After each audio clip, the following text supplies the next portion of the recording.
Hello there and welcome. Today I'm going to tell you this design project I have been working on. The title of the project is Boundaries Created by Our Minds. Now let's continue it. There are three main keywords, which is pondering, realizations, and perceptions. I will explain further later, but these three words are used as a guide to create a space that reflects on the main title. Pondering, to think about something carefully to reach a conclusion. These figures were used to explain the feeling of pondering. Pondering is when a state of mind are being wandered off in search of some answers or maybe an object to think, which makes someone to lose conscious of its surrounding, isolated by its mind in order to achieve a conclusion. So when the minds wander off, we become unconscious of our positions. Well, in this case, the figure sitting positions, which slowly becomes tilted. From the figure, I studied the correlations with temperature. I found that we can describe pondering using temperature language, where the cold side surrounds the figure as if it was isolating the figure from its surrounding. And even though there's warm approaching it, it will not disturb the figure. And as matter goes, the figure becomes to lose touch of its surrounding thanks to the cold. But from these studies, I did not take the element of the hot and cold, but rather the keywords, which is surrounded. There are two definitions of space that reflect on pondering, which is the realizations, where boundaries feel detached, and isolations, where boundaries can be filled.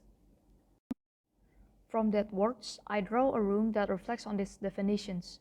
The realizations, where the space are large and surrounded by walls, but the users couldn't touch the walls because there is water surrounded, making a distance between the wall and the user. Isolation, where the spaces are small and the wall surrounds the user, as if it was hugging the user. Now, this comic is part of the research to study the user's explanation, but in a fun way. The title, Road to Isolation, where the guy was walking in a big space, where later he stumbled a big door.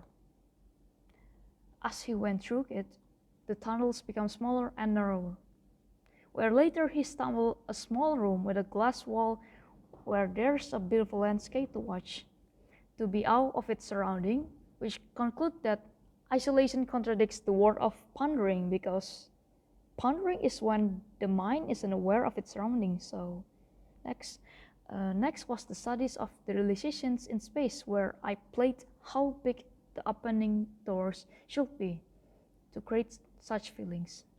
The spaces are still the same, but the difference was the opening becomes smaller and narrower, suffocate the users despite no change of in its surrounding, feeling detached by its surrounding.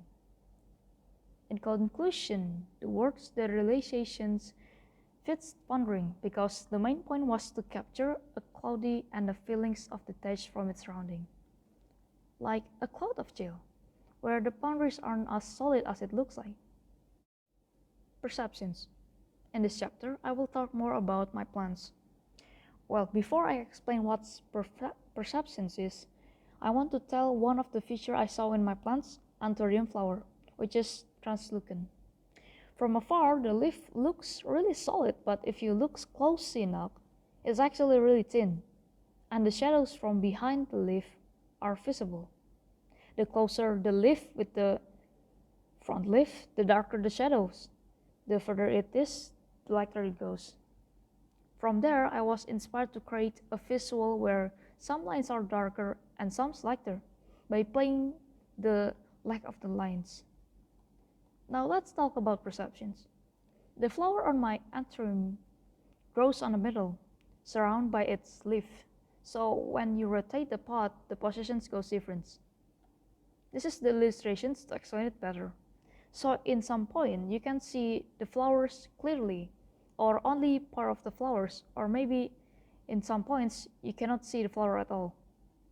So if we apply that concept into a space, this is what it might look like. So from all, we get to the final project, the space that reflects boundaries created by our mind. It's actually a pretty simple design, where the lines are being adjusted based on their lengths and arranged in the different positions to make it messy, but stable, This is how it looks like from the side view, where some of the lines are much more solid and some of the lines are much more translucent. And this is what it looks like if we cut it in the middle. To make it easier to understand, let me show you an animation.